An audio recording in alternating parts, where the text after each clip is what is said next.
In this video, we've compiled hardcore pawn moments when they encountered thieves. So without further ado, let's dive in.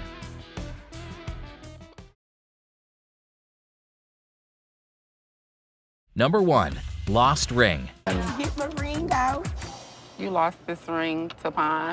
No, I didn't. A woman entered a pawn shop to retrieve her ring. The first manager she encountered informed her that the ring had been sold. However, her frustration grew and she demanded to speak to a higher authority. Les intervened and tension escalated. The woman insisted that the ring held sentimental value as it belonged to her grandmother and was worth $6,000. She had brought it into the shop a few months earlier but was unable to make the necessary payments, resulting in the sale of her ring. Les explained that according to state law, customers have 3 months to reclaim their items before they're eligible for sale. Unfortunately, the woman had exceeded this time limit. She became increasingly upset. She criticized the shop's policy and accused them of making a mistake. You brought it 4 months ago.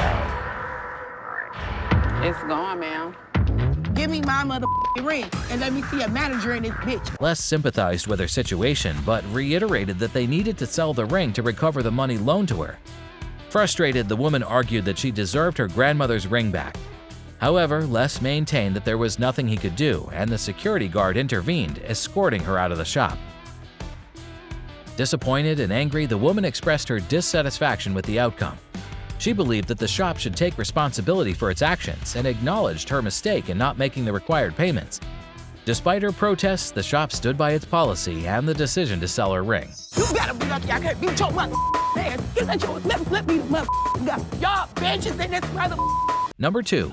Loan problem. Got a loan on my wife's ring, and when I first started coming here, I got a VIP card. Now you guys put me to a gold card, and I get nothing out of it. In Les Gold's pawn shop, a customer encountered a problem with his loan and became upset.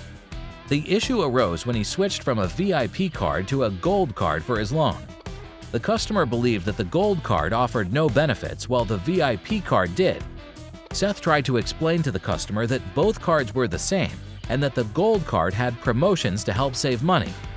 The customer, however, remained confrontational and dissatisfied. The situation escalated as insults and threats were exchanged between the two parties. Frustrated, the customer demanded to know what the pawn shop would do about the situation.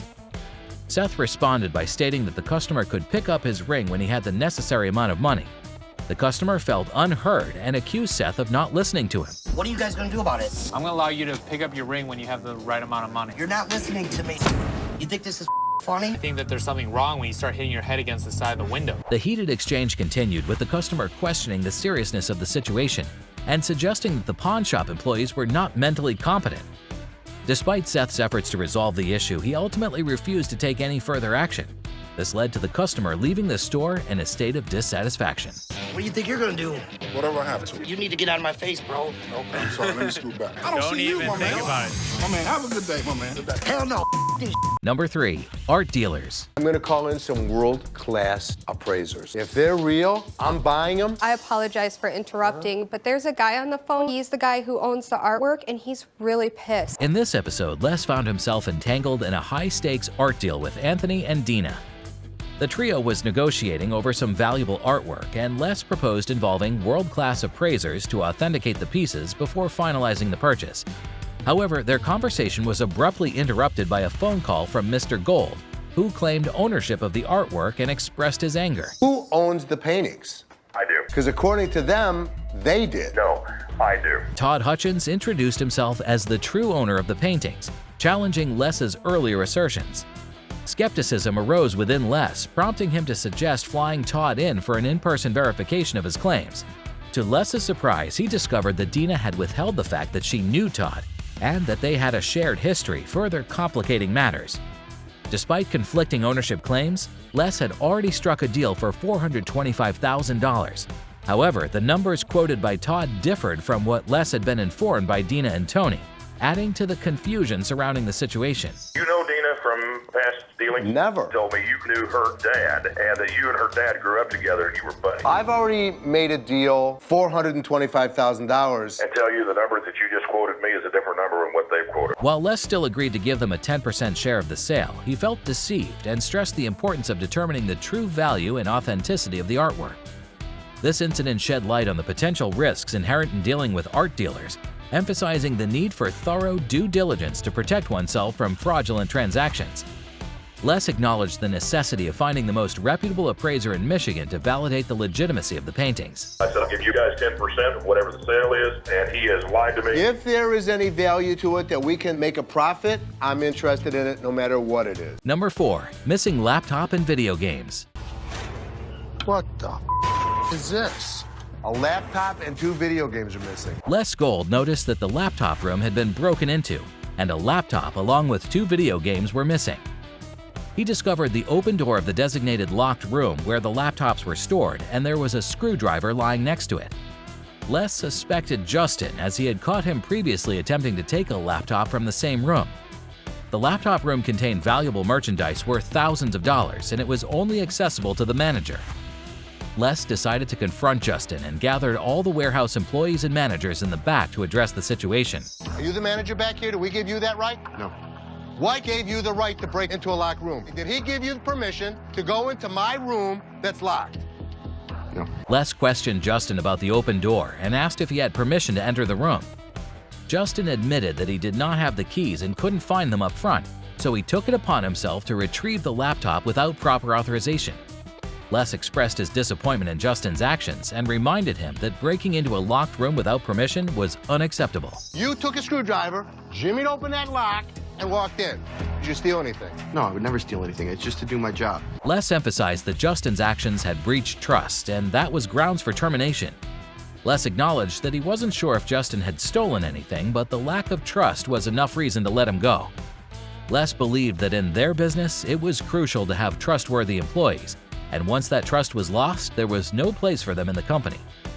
Justin pleaded his innocence, claiming he was not a thief and had not stolen anything. However, Les stood firm in his decision and reiterated the importance of trust in their line of work. That manager that I asked didn't come get the laptop, so I'll just... No matter what the excuse is, you broke my trust. And because of that, Justin, you're fired. Number 5. TV remote. I'm Barbara, Nice to meet you. and this is my nephew, Leon. Hey, Leon, nice to meet you. A woman named Barbara visited a pawn shop along with her nephew, Leon. Barbara explained that they had come to the shop a couple of weeks ago because Leon's TV had been pawned. However, when they returned to retrieve it, they discovered that it had already been sold. The nephew had to buy back the TV, but upon reaching home, they realized that it didn't have a remote control.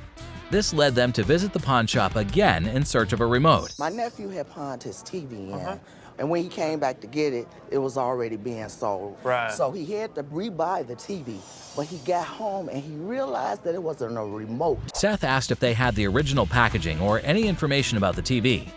Barbara presented the barcode for the TV, which she had kept. Seth acknowledged that the TV didn't come with a remote control, but he assured them that he might have a universal remote to sell. Barbara expressed her surprise as she believed that all TVs were sold with remotes. Seth explained that their shop had a policy of not selling TVs without remotes. Despite the confusion, he offered to sell them a universal remote instead. However, Barbara insisted that they wanted the exact remote that originally came with the TV. Can we get a remote? I can sell you a universal remote if you like. No. You get my nephew his remote right now. You want to see? You hush, nephew. I got this. Seth knew that they hadn't pawned or bought any TV. They actually came to steal a remote or believed they would make them a fool and get a remote. But Seth wasn't easily fooled. Soon, the security guy interrupted and threw them out of the store. Barbara questioned the type of business being run there. She found it hard to believe that a shop would sell TVs without remotes. Seth reiterated his offer of a universal remote, but Barbara seemed dissatisfied and expressed her disappointment with the shop's practices while shouting. Auntie, we're gonna get you a remote. What kind of business are you running here? A pretty good one. You're remote stealer. On Hardcore Pawn, customers can pawn any valuable item to get some money. But it is true that some people come with stolen items. You won't want to miss our video, Stolen Items on Hardcore Pawn. Click here to watch.